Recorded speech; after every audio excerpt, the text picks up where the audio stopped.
मौला अली अलैहिस्सलाम का फरमान है कि अगर तुम्हें एक दूसरे की नीयतों का पता चल जाए तो तुम एक दूसरे को दफनाना छोड़ दो। आईनी तरमीम के हवाले से काफ़ी ज़्यादा बहस व मुबाहिसा सोशल मीडिया पे और मेन स्ट्रीम मीडिया पे रहा। मेन स्ट्रीम मीडिया पे तो खैर उस तरह से भी फिर भी चीज़ें नहीं चल सकी क्योंकि एक कंट्रोल्ड मीडिया है हमारा इस वक्त पाकिस्तान के अंदर। अब जो हैरान कुन और काफ़ी परेशान कुन जो चीज़ें सामने आई हैं वो आपके साथ मैं डिस्कस लाजमी करना चाहूँगा।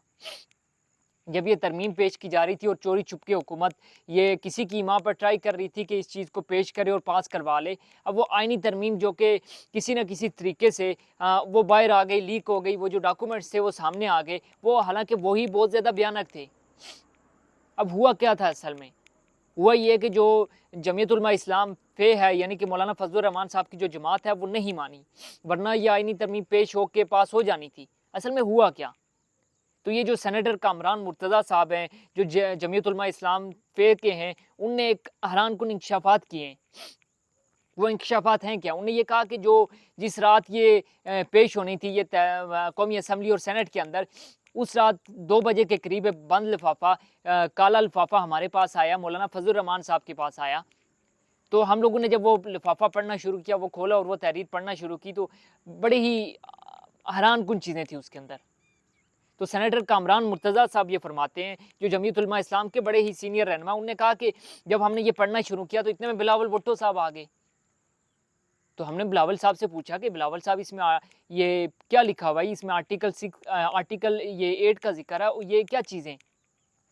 ये तो किसी तौर पर ये काबिल कबूल नहीं है। तो बिलावल भुट्टो साहब ने, जो कि मुझे याद है कौमी असम्बली से निकल रहे थे उस दिन, और उनने ऐसे विक्ट्री का निशान बना के कहा था कि आपको जमहूरियत का दिन यानी डेमोक्रेसी डे मुबारक हो। मतलब कौन सा डेमोक्रेसी डे की बात बिलावल भुट्टो साहब कर रहे थे। वो तो कौमी असम्बली में चीख के मैंने आपको उस दिन भी कहा था कि जब बिलावल भुट्टो साहब, जब पाकिस्तान पीपल्स पार्टी थी, वो कौमी असम्बली में ये अक्सर पाकिस्तान तहरीक इंसाफ को या इमरान खान साहब को खींचती था ना, कि ऐसा इससे पहले हमने कभी नहीं देखा था कि वो पाकिस्तान तहरीक इंसाफ को इस तरह से खींचो। शेरी रहमान खड़ी हुई, बिलावल भुट्टो जरदारी साहब खड़े हुए, जो भी खड़े होते सिर्फ इमरान खान साहब को टारगेट कर रहे थे। वो खुद भी खुल के बताए ना। फिर कामरान मुर्तज़ा साहब ये कहते हैं कि बिलावल भुट्टो साहब ने उनको कहा कि हम खुद भी मजबूर हैं, लेकिन अगर आप इस चीज़ पे स्टैंड लें कौमी असम्बली में, आप तो हम आपके साथ खड़े हो सकते हैं। अब बिलावल भुट्टो जरदारी साहब को ये चीज़ खुल के बतानी चाहिए कि किस चीज़ की मजबूरी थी। उन्होंने जब वसीम बदामी साहब के प्रोग्राम में उन्होंने इंटरव्यू दिया वसीम बदामी साहब को, तो उन्होंने कहा कि हम लोगों ने तो हुकूमत को कहा था, हमारे भी काफ़ी सारे तहफ़्फ़ुज़ात थे। यानी बिलावल भुट्टो जरदारी साहब खुद को मतलब साफ पाक साफ वो ज़ाहिर करने के लिए कि हम तो इस चीज़ का हिस्सा नहीं थे। हालाँकि वो सारे, जब अता तारड़ साहब वो मीडिया से गुफ्तगू की, उन्होंने कहा कि पहले जो हमने ये मसवदा है ये अपने इत्तेहादियों के साथ शेयर किया है। अगर शेयर किया तो ये लाज़मी सी बात है कि जो बड़ी इत्तेहादी जमात है पाकिस्तान मुस्लिम लीग नून की, वो पाकिस्तान पीपल्स पार्टी है। कम से कम बिलावल भुट्टो साहब या जरदारी साहब के साथ तो ये चीज़ शेयर की गई होगी।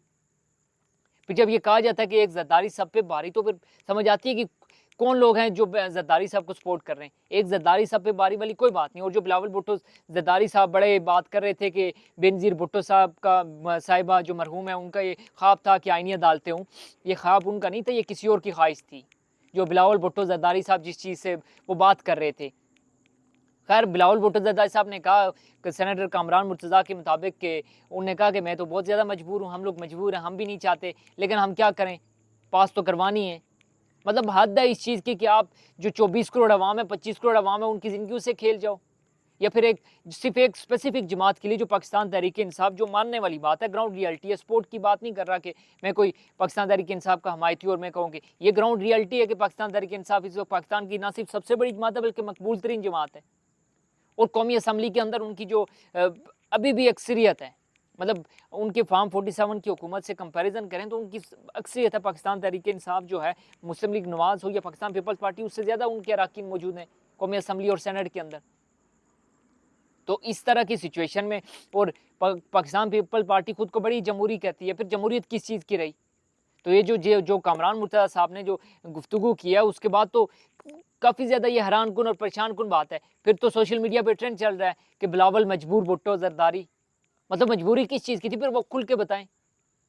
बड़े तो गरज बरस उस दिन मुझे ये चीज़ मुझे फील हो गई थी, रियलाइज़ हो गई थी कि जो बिलावल भुट्टो जरदारी साहब इमरान खान साहब पे बात कर रहे थे कि इमरान खान ने ये कर दिया, इमरान खान ने वो कर दिया। फिर शेरी रहमान खड़ी हुई, उनने भी बात की, जो नवीद कमर साहब हैं या बाकी लोग साहब हैं, जो पीपल्स पार्टी से थे वो सारे खड़े हो गए, तो उनकी बॉडी लैंग्वेज बता रही थी वे कुछ कहना कुछ चाह रहे हैं, करना कुछ चाह रहे हैं।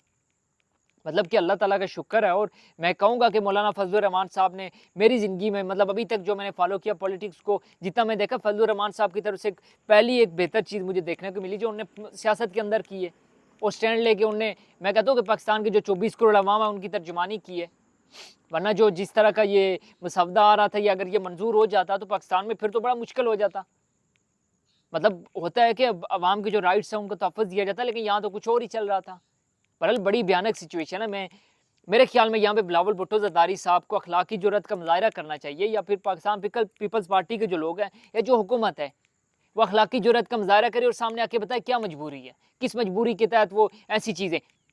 दूसरी चीज़ वो ये कहते हैं कि ये जो सोशल मीडिया पे मुसवदा गर्दिश कर रहा है ये असल नहीं है। अगर ये असल नहीं है और ये मतलब इसमें से भी और चीज़ें अभी निकलनी है या ऐड अप होनी है, तो ये ही इतना भयानक है, तो जो आने वाला मुसवदा होगा वो कितना भयानक होगा। तो मेरे ख्याल में बड़ी परेशान कुन सिचुएशन है इस वक्त पाकिस्तान के लिए, पाकिस्तान की सियासत के लिए और पाकिस्तान की जमहूरियत के लिए। कहीं पे तो हमें सोचना होगा। मतलब इस तरह की नियतें, इस तरह की, मतलब अपने सिर्फ इक़्तिदार के लिए अगर हमारी जो सियासतदान हमें कुर्बान कर देंगे 24 करोड़ अवाम को, ये तो बड़ी बुरी सिचुएशन है। बहरहाल कहीं न कहीं पे जाके सोचना पड़ेगा। और पाकिस्तान पीपल्स पार्टी को मेरे ख्याल में इसके बाद जो खुद को डेमोक्रेटिक होने का दावा करती है, या बिलावल भुट्टो साहब अपने नाना की बात करते हैं, उन्हें तो वो दफन कर दिया वो जो जमहूरी उसका था।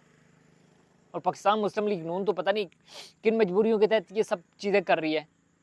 बहरहाल देखना यह है कि आने वाले दिनों में क्या होता है। पाकिस्तान तहरीक इंसाफ और मौलाना फजलुर रहमान साहब का जो कि कहा जा रहा था कि बार बार पाकिस्तान तहरीक इंसाफ ही जा रही है, तो कल बिलाखिर मौलाना फजलुर रहमान साहब ये असद कैसे के गए। तो सहाफ़ी ने सवाल पूछा तो उन्होंने बड़ी लाइटर नोट में कहा कि ये लोग हमारे घर काफ़ी बार खाना खाने आए थे, तो इस बार सोचा हम भी इनके घर खाना खाने आएँ। फिर अब एक और चीज़ मैंने जो नोट की वो ये थी कि उनसे जब सवाल किया गया कि इमरान खान साहब ने आपके हवाले से उस तरह का कोई वाज़ेह जवाब नहीं दिया, तो उन्होंने कहा मैं भी कोई वाज़ेह जवाब नहीं दे रहा। मतलब कि वो अब गुरेज़ कर रहे हैं, वो एक दूसरे को अगर डिफेंड नहीं कर रहे तो एटलीस्ट एक दूसरे के ऊपर बयानबाजी भी नहीं कर रहे। तो मतलब एक दूसरे को उस पोजीशन में आ गए। और पाकिस्तान तहरीक इंसाफ और जो जमीयत उलमा इस्लाम है, मौलाना फजल रहमान साहब की जमात है, मेरे ख्याल में हकीकी मानों में उन्होंने जो पाकिस्तान के जो 25 करोड़ अवाम है उनकी तर्जुमानी की है। उन्हें इस बिल को पास ना करवा के जो रेजिस्टेंस पाकिस्तान तहरीक इंसाफ ने दिखाई है इस दौरान, हालांकि उनको कितना ज़्यादा क्रैश किया गया 8 फरवरी के इलेक्शन से पहले उनको कितना किया गया, फिर भी वो ऊपर के सामने आए। तो मेरे ख्याल में जो बाकी जो जमातें हैं पाकिस्तान की, उनको ये सोचना होगा कि इतने सारे लोग जो हैं वो पाकिस्तान तहरीक इंसाफ के साथ क्यों खड़े हैं। वजह यही है कि वो पाकिस्तान तहरीक इंसाफ ने स्टैंड लिया है। मतलब जालिम के आगे आप खड़े होते हैं, आपको खड़ा होना चाहिए, आपको बात करनी चाहिए, फिर आप चुप होकर चले जाएं। जैसे काजी फाइसा साहब ने कहा था कि अगर कोई शख्स वो नहीं कर सकता तो मुल्क छोड़ के चला जाए। तो इस तरह की नीयतें हमारे हुक्मरानों की। बहरहाल देखना यह है कि आने वाले दिनों में क्या होता है, क्या तरमीम वगैरह कुछ मज़ीद इसमें आइनी जो मसवदा है उसमें तरमीम करके तो पेश करते हैं ये जो हुकूमत है और उसके इत्तेहादी हैं, या नहीं पेश करते। खैर अगली वीडियो तक के लिए मुझे दीजिए इजाज़त। अल्लाह हाफ़िज़।